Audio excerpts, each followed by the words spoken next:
우리 한번 따라서 하십시다. 국률이 여기는 자의 복. 이 국률이라는 말을 저와 여러분들이 지금까지도 많이 생각해 오셨겠지만은 오늘 저녁에 다시 한번 우리 생각해 보시면서 우리의 삶 속에 정말 다른 사람을 바라볼 때에 긍휼히 여기는 마음으로 바라보았던가 우리 한번 살펴보시면서 우리 앞에 주님 앞에 우리가 바로 서는 역사가 있어지기를 주의 이름으로 축원합니다. 이 긍휼이라는 말이 우리가 잘 아는 자비하다는 말이에요. 자비를 베풀다. 자비를 베풀다. 그 다음에 동정을 한다. 동정. 긍휼이라는 말이 동정한다. 그 다음에 또 이 말에서 중요한 의미가 있다면 불쌍히 여긴다. 불쌍히 여긴다. 상대방을 이걸 우리가 생각을 하시면서 예수님께서 히브리서 2장 17절 말씀 보면은 이런 말씀이 있어요. 하나님의 일에 자비하고 예수님이 하나님의 일을 하심에 있어서 이 자비, 긍휼, 동정, 불쌍히 여기는 것을 가지고서 일을 하셨다. 그런 말씀입니다. 자비하고 충성된 대제사장이 되어 백성의 죄를 구원하려 하시리라. 그렇게 자비라는 말하고 이 충성이라는 말의 단어가 같아요. 그러니까 우리나라 말에는 이 엘리에몬이라는 말을 쓴다고 그러는데 마태복음 5장에서는 긍휼이라고 그랬고 히브리서 2장 17절에는 자비라고 그렇게 똑같은 말을 이렇게 다르게 번역을 해놨어요.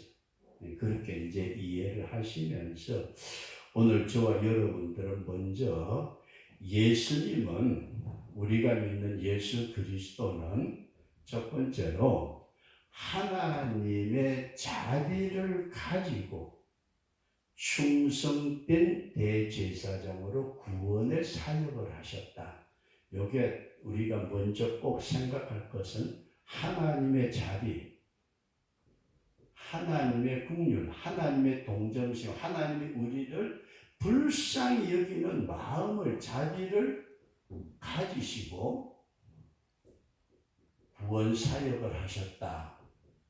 그러니까 하나님이 독생자 예수님을 보내셨는데 그 예수님이 무조건 가서 내가 너희들을 위해서 죽겠다 이놈들아 나를 믿어라. 그게 아니고 우리 인간을 얼마나 불쌍히 여기셨으면은 자기를 희생하면서까지 이 구원의 일을 하셨다. 그런 말씀입니다.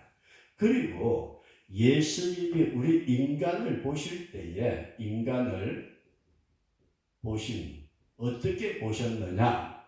성경에 보면은 예수님이 우리 인간을 보실 때에 마치 목자 없이 유리하는 양들 같다. 그렇게 보셨습니다. 유리하는 양, 목자 없이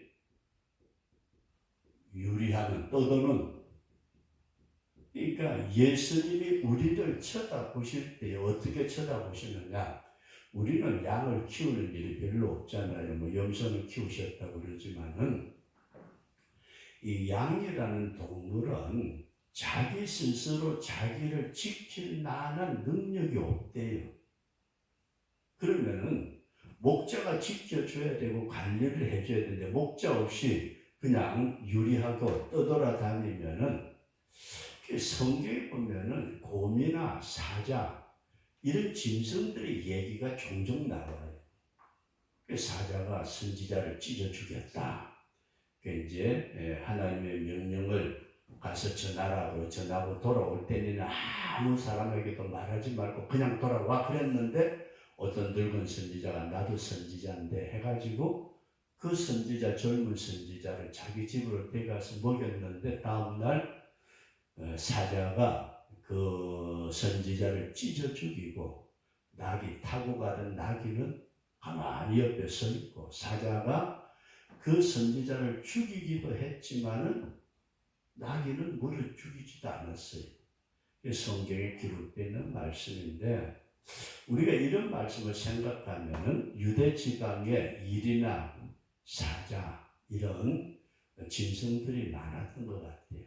그런 가운데 목자가 없이 한 마리 양이 떠돌아다닌다면은 이건 언제 사자가 될지 모르는, 그러니까 주님이 우리 인생을 보실 때에 목자 없는 유리하는 양과 같이 보셨다. 국률이 자비 보셨다. 그런 말씀입니다. 그리고 지금도 삼위일체 하나님은 삼위일체 예수님뿐만이 아니고 삼위일체 하나님은 지금도 우리 인생을 보시고 아주 긍휼과 은혜로 우리를 베푸시기를 원하신다. 이렇게 먼저 전제 조건으로 저와 여러분들 이 말씀을 한번 깊이 이해할 수 있기를 바랍니다. 하나님의 긍휼과 자비와 불사유기를 동정하는 마음을 가지고 주님이 오셔서 주님의 구원 사역을 하셨고, 주님이 이 땅에 오셔서 백성들을 쳐다보실 때는 목자 없이 유리하는 양 같아서 저게 저렇게 가면 언제 찢어 죽을지 모르는데 그렇게 안타까워하셨고, 삼위일체 하나님은 지금도 한없는 긍휼과 은혜로 우리 인생들에게 베풀어 주시기를 원하시는 분이시다.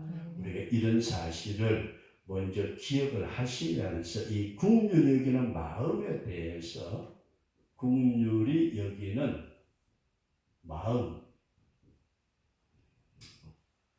집사님 긍휼히 여기는 마음이 있어요? 별로 없잖아요. 우리가 그 긍휼히 여기는 마음을 보는데 타인의 어떤 모습이나 아픔을 보고서 이 괴로워하고 힘들어하는 마음을 우리가 긍휼히 여기는 마음이다, 그렇게 말할 수 있는데 이게 두 가지로 나눌 수가 있어요. 첫 번째가 선천적으로 태어나면서부터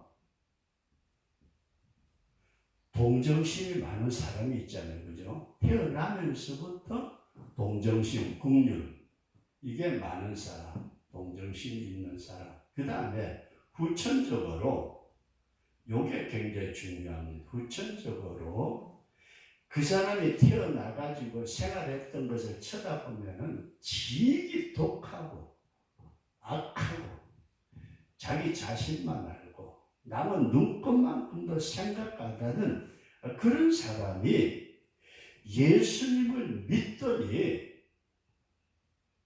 마음이 어떻게 됐어요? 예수님의 마음으로 변화를 받더라. 이게 후천적으로 예수님을 믿음으로 말미암아 변화된 마음입니다. 믿음으로. 그러면 우리는 어떻게 해야 돼요? 내가 선천적으로 가지고 있는 그 마음은 다른 사람을 불쌍히 줄지도 모르고 다른 사람에게 자비를 베푸는 건 생각도 못하고 그저 내 것 그렇게 살아왔던 인생인데, 예수님을 믿음으로 말미암아서 내가 변화되어 가지고 내 중심에 다른 사람을 긍휼히 여길 수 있는 마음이 주어졌더라. 이것을 우리가 기도해서 구할 수 있는 우리 저와 여러분 될 수 있기를 바랍니다. 그래서 후천적으로, 나는 선천적으로 다른 사람 불쌍히는 마음이 있는 게 아니라 악하고 독하고 자기만 아는 이기적이고 그렇게 생활해 왔던 나라 할지라도 예수님을 믿고 거듭나고 변화되고 보니까 내 마음속에 다른 사람에 대한 동정심, 이 긍휼히 여기는 마음이 생기더라. 그래서 우리가 이렇게 생각을 합니다. 이 국률 여기는 마음이 후천적으로 생겨가지고 우리에게 주어졌을 때에 히브리서 4장 15절이나 베드로전서 3장에 나타난 말씀 보면은 예수 그리스도는 최후하시는 대제사장으로 그렇게 표현이 되어 있습니다. 예수 그리스도는 최후.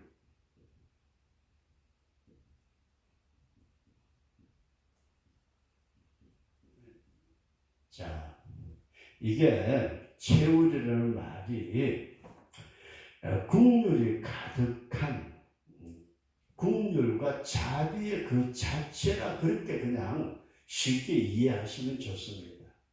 예수님은 제사장으로서 이놈들아 오늘아 내가 하나님 앞에 빌어줄게 이런 분이 아니시고 얼마나 많은 인생들에게 최후를 자기가 직접 당하시고 체험하시고 온갖 것을 다 당하시면서 백성들의 모든 애한을 알고 그렇게 이끌어 가시는 예수님이시다. 그런 말씀입니다. 그 다음에 두 번째로 우리는 이 국률이 여기는 것을 잘 한번 생각을 하기를 원하는 것은 내가 아는 사람 있잖아요. 내가 잘 아는 사람, 내 친척, 부모, 형제. 그 사람이 갑자기 무슨 일을 당해서 아이고 어떡해 아이고 어떡해 그렇게 할 수 있지만 그게 아니고 정말로 저 사람에게는 내가 긍휼을 베풀 마음이 눈꽃만큼도 없는데 그 사람에게 긍휼을 베푸는 것이다. 이게 구천적으로 믿음을 가진 성도들이 가져야 될 긍휼이다. 그런 말씀이에요. 다시 말씀드려서 내가 좋아하고 내가 관계가 있고 내가 혈연이든지 무슨 관계가 있어가지고 잘 지내는 사람이 어떤 문제에 부딪혔을 때 아이고 안 됐다. 그 사람 사업이 망했대. 아이고 어떡해. 불신 그 사람 갑자기 큰 병이 들때 아이고 어떡하지 그 자식들하고. 이런 것은 우리가 당연하게 가질 수 있는 인간의 인정에 나오는 긍휼이지만은 그게 아니고 후천적으로 우리에게 믿음으로 말미암아 주어진 긍휼의 마음은 긍휼을 받을 수 없는 자, 그 대상이 내가 긍휼을 베풀 수 없는 자 생각하면은 욕이 나오고 생각하면은 악담이 나오고 저주가 나올 만한 그런 사람에게 긍휼을 베푸는 것이다. 그런 말씀입니다. 그리고 세 번째로 말씀을 드리고자 하는 우리는 누구에게 무엇을 하고 나면은 보상을 바래요. 부모도 자식들의 이 자식들 봐라. 내가 어떻게 키웠는데 이게 얼마나 힘들어요. 집사님 저는 그 바인다북이 있거든요. 꼽는 거 있잖아요. 거기에다가 아들, 딸 해나 놓고 아들의 성적표, 딸의 성적표도 있지만은 등록금 낸 거 있잖아요. 그 영수증을 꼽아놨어요. 뭐 하려고요? 이놈의 새끼들 그래도 아빠가 너희들 키우느라고 이렇게 썼는데 자식 이자는 못 주더라도 본전은 내라. 근데 물론 그런 생각 가지고 한 건 아니지만은 그걸 쳐다볼 때 종종 그런 생각이 들어요. 내가 이걸 왜 가지고 있지? 성적표라든지 어떤 그런 거 그거는 보고 잘했군 그렇게 할 수는 있겠지만은 그 등록금 영수증까지 가지고 뭘 하려고 우리는 어떤 일에 보상을 바라잖아요. 그런데 이 긍휼이 여기는 것은 보상을 전혀 바라지 않고서 베푸는 것이 긍휼이다. 우리가 이렇게 꼭 이해를 하시면서 저와 여러분들이 잘 아는 예수님이 말씀하신 비유가 있어요. 누가복음 10장 25절부터 37절까지 선한 사마리아 사람의 얘기가 나오죠. 어떤 사람이 가다가 강도를 만났는데 그 강도가 그 사람의 모든 걸 뺏고 그냥 둔 게 아니라 때려가지고 커간 죽게 된, 그대로 내버려 두면은 그 밤을 넘기기 어려울 만큼 실컷 때려가지고 내버리고 강도들은 가버렸어요. 이 사람은 숨이나 살려주세요 소리도 제대로 못하는 만큼. 근데 그때 누가 지나가요? 제사장이 지나가죠. 제사장. 요즘식으로 쉽게 그냥 목사가 지나갔어요. 여러분 사랑해야 됩니다. 긍휼 베풀어야 돼. 저게 뭐야? 죽게 생겼네. 아이고 귀찮아. 아이고. 근데 나도 강도 만나면 안 되지. 그냥 제사장 가버렸잖아요. 그 다음에 레위인 그 양반도 그냥 가버렸어요. 평소에는 내가 하나님을 섬기고 하나님 섬겨 별살이 없어요. 지가 어렵다고 그러니까 도망가 버렸어요. 근데 어때요? 사마리아 사람은 여행하는 중에 강도 만난 사람을 보고 포도주와 기름을 팔아가지고 자기 나귀에 태워서 데려가서 자기 돈 들여가지고, 이 사람은 전혀 상관없는 사람이에요. 전혀 모르는 사람이에요. 만약에 내가 이래서 이 사람 살려놓으면 이 사람 가만히 쳐다보니까 엄청난 부잣집 아들인 것 같아. 내가 엄청 돈을 보상을 많이 받겠지. 그 생각했을까요? 전혀 모르는 사람. 오늘 우리가 이 긍휼에 대해서 우리는 하나님의 긍휼을 먼저 생각하고, 인간에게는 선천적인 긍휼의 마음이 있지만은 우리는 그것을 떠나서 후천적으로 믿음으로 우리에게 그리스도의 성품을 주신 그 하나님 앞에 우리가 긍휼의 자비의 불쌍히 여기는 마음을 가져야 되는데, 예수님은 보니까 치유하시는 인생의 모든 애환을 직접 몸으로 겪으신 분.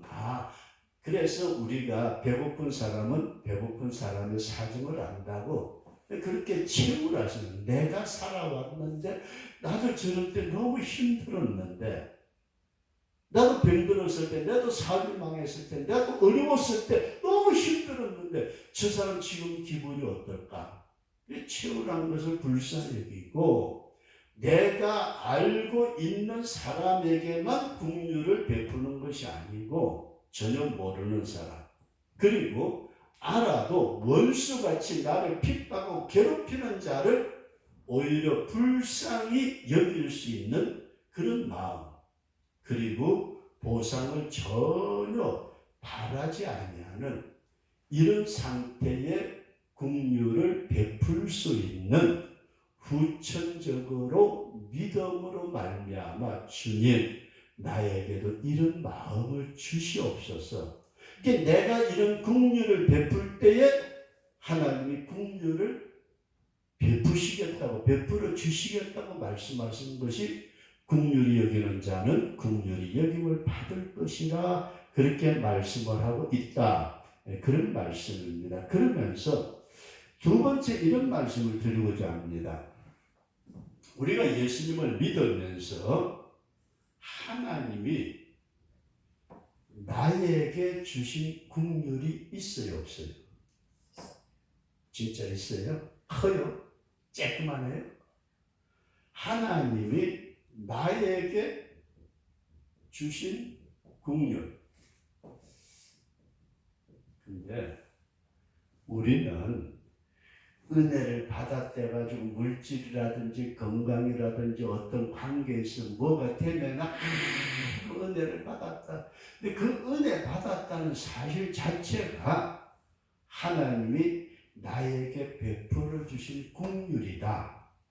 하나님이 나를 긍휼히 여기지 않고 자비 여기지 않고 불쌍히 여기지 않았더라면은 우리는 구원의 은혜라는 것은 상상할 수도 없는, 그러니까 하나님이 나에게 주신 은혜가 크다고 우리가 분명하게 믿어지시면 아멘. 나에게 주신 하나님의 그 은혜가 크다. 그 은혜가 크다는 말은 하나님이 나에게 베풀어 주신 긍휼이 크다, 그런 말씀입니다. 그러면서 마태복음 10장 8절 말씀을 보면은 마태복음 10장 8절에서 주님이 우리에게 어떤 말씀을 하시느냐면 너희가 거저 받았으니 거저 주어라. 야, 여기에 오늘 조금 우리가 네가 거저 받았다. 너도 거저 주라.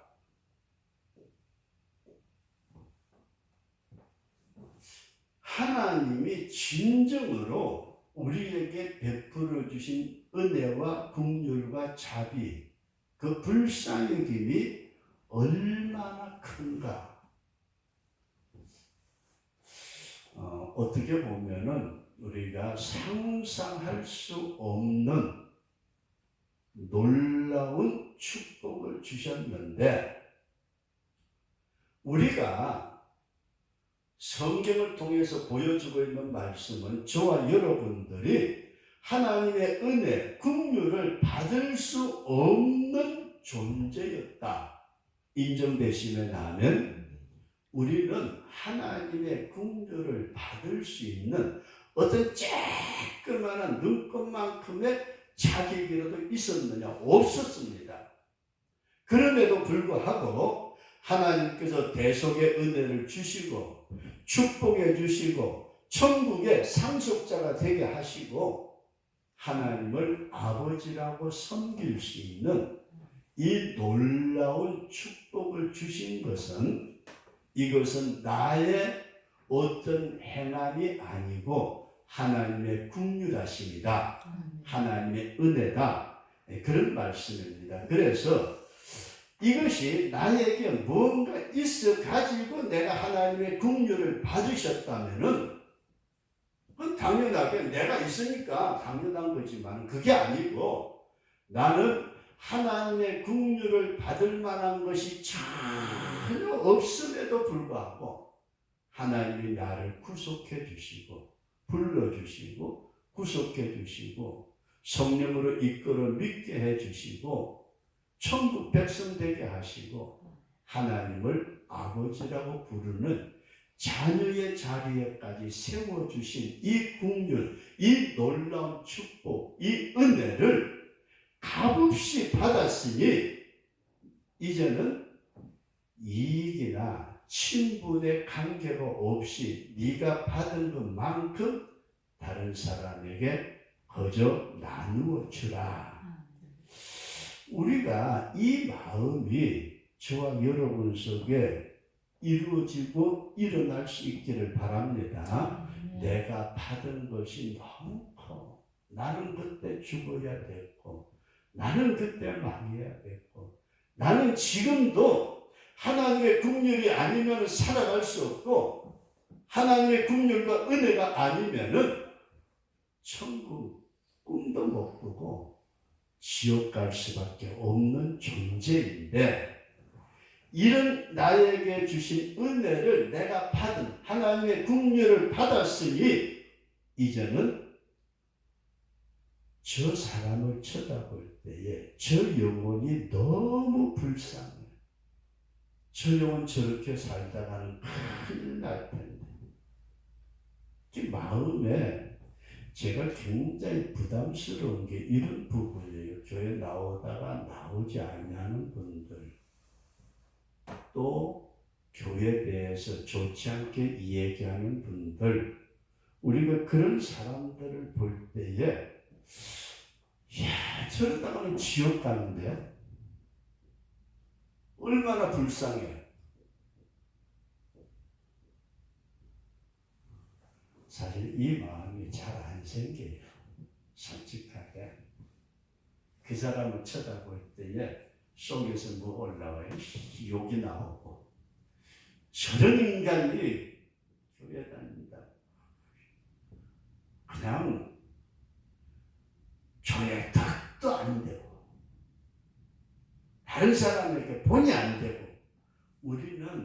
사람을 보면서 비판하는 것은 너무 쉬워요. 그래서 어떤 분이 그런 얘기를 하던데, 성경책을 놓고 이거는 신하고 이거는 거짓말이고 이거는 가장된 거고 다 찢어버리니까요, 창세기부터 요한계시록 22장까지 다 찢어지고 껍데기만 남더래요.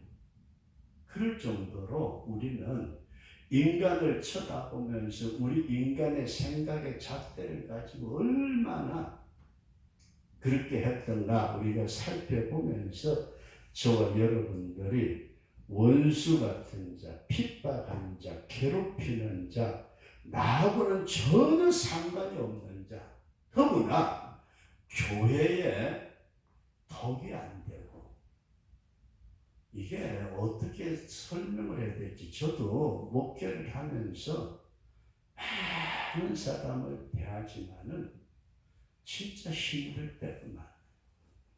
그냥 성도는 성도들끼리 부딪히지만은 목회자로서 그 영혼을 위해서 기도하면서 생각할 때에 도대체 내 힘으로 어쩔 수도 없고, 이럴 때에 우리가 정말로 그 나에게 주신, 내게 주신 은혜, 이게 은혜가 긍휼히 여기시는 겁니다. 하나님의 긍휼히 여기시는 우리에게 주신 은혜인데, 내가 옛날에 그렇게 살아왔으면 지금 분명하게 나도 지옥을 향해 달려갈 텐데, 저 영혼을 쳐다보면은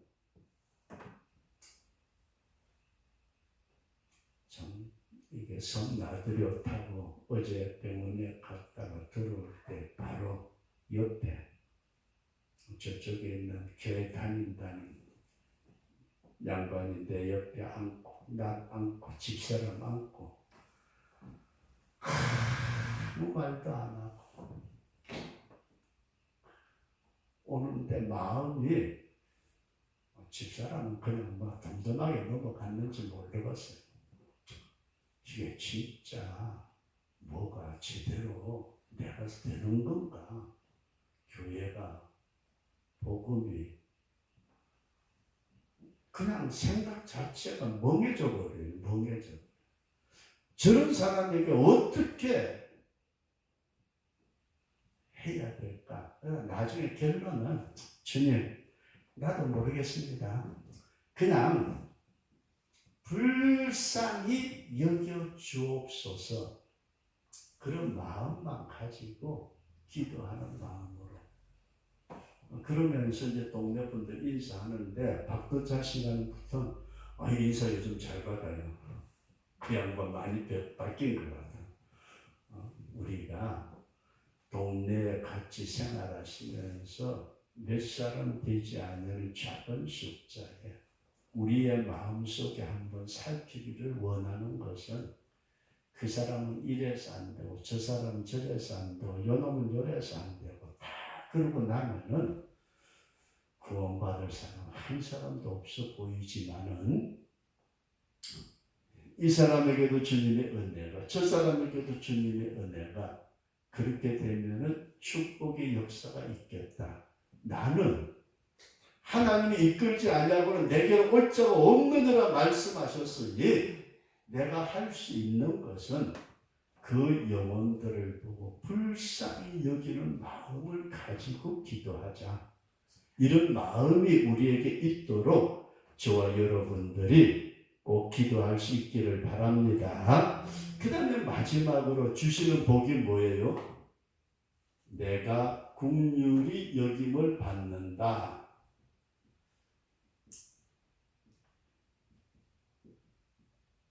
내가 다른 사람을 불쌍히 여겼는데 그 사람을 전혀 생각도 못해요. 나도 그 사람에게 긍휼을 베푼 걸 전혀 생각도 못하고 지내가요.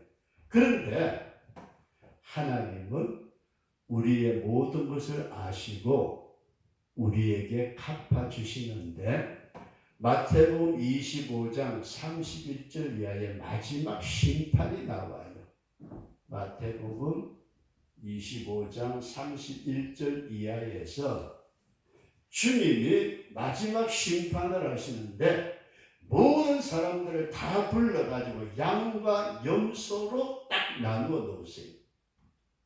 양과 염소를 딱 나눠 놓고 양에게 뭐라고 그러느냐 하면은 내가 병들었을 때 찾아와 줘서 고맙다. 내가 배고플 때 너희들이 먹을 걸 주었다.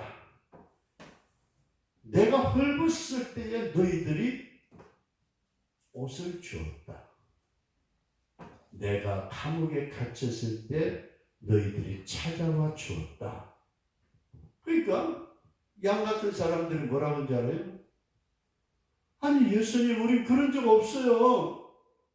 언제 예수님이 배고프셨어요? 언제 예수님이 내게 오셨어요? 나 옷 드린 적도 없고요. 예수님이 해드린 것도 없어요. 그랬더니 예수님이 뭐라고 그러셨어요? 지극히 적은 소자에게 행한 것이 곧 내게 행한 것이다. 우리는 이 긍휼을 베풀어 놓고도 이 양무리에 속한 사람들은 자기들이 소자에게 배고플 때 먹여주었고 헐벗었을 때 옷 입혀주었고 병들었을 때 찾아보기도 하고 그거 잊어버리고 있어요. 뭐 살면서 그냥 어려운 사람 불쌍히겠는데 근데 주님은 그것을 기억하시고 마지막에 긍휼을 베풀어 주시더라. 그럼 염소 같은 사람들에게는 너희들이 내가 배고플 때에 먹을 것 주지 않았어. 내가 헐벗었을 때 입을 것 주지 않았고 내가 병들었을 때 너희들 찾아오지 않았다.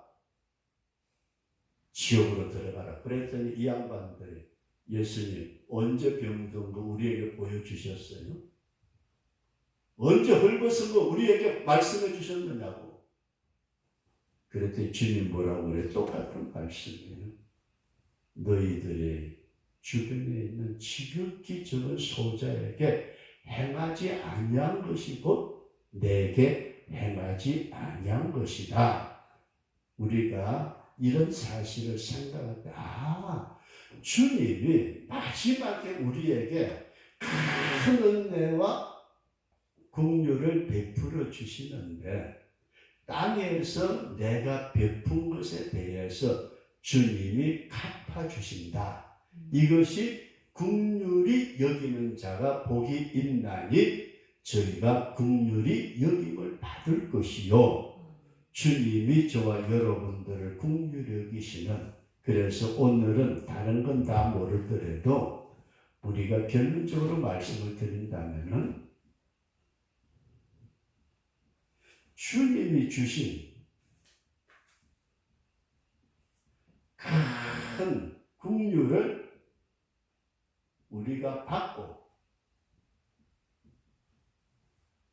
이미 받은 줄로 믿습니다. 이미 주님이 우리에게 큰 긍휼을 베풀어 주신 것을 받고 그 다음에 내 마음이 주님의 마음처럼 긍휼히 여기는 마음을 가지도록 기도하고 그리고 세 번째로는 다른 사람에게 긍휼을 베풀 수 있는 사람. 이것은 내하고 좋은 관계된 사람에게 말씀을 드리는 것이 아니고 어렵고 힘들고 핍박하고 욕하고 미워하고 저주하고 덤벼들고 온갖 짓을 하는 그런 인간에게 주님의 마음을 가지고 긍휼을 베풀 수 있는 우리가 되도록 내가 마음을 가지고 베푸는 이런 성도가 되도록 우리가 성경을 쭉 살펴보다 보면은 참 걸릴 때도 많고 힘들 때도 많고 이거 어떻게 정리해야 돼? 그럴 때도 많지만은 저와 여러분들이 내 힘으로 하려고 하면은 절대 안 됩니다. 내 힘으로 다른 사람을 긍휼히 여겨야 되겠다 하고 그 사람 딱 만나면은 긍휼히 여기는 마음은 사라져버리고 뭐가 나와요? 욕이 튀어나오고 미움이 튀어나오고 아주 저주와 악담이 나오는 이게 인간입니다.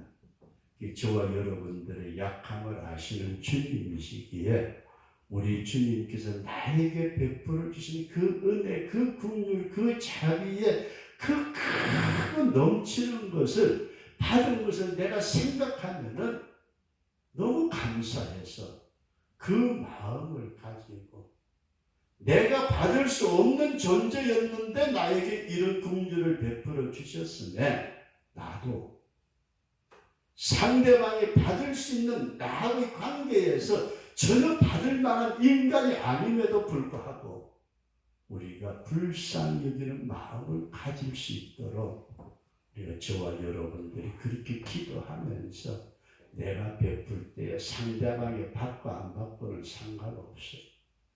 주님이 역사하시고 주님이 기억하시고 주님이 갚아주신다. 이런 믿음을 꼭 가지시고 다른 사람을 긍휼히 여길 수 있는 우리 그런 믿음의 사람 될 수 있기를 주의 이름으로 축원합니다.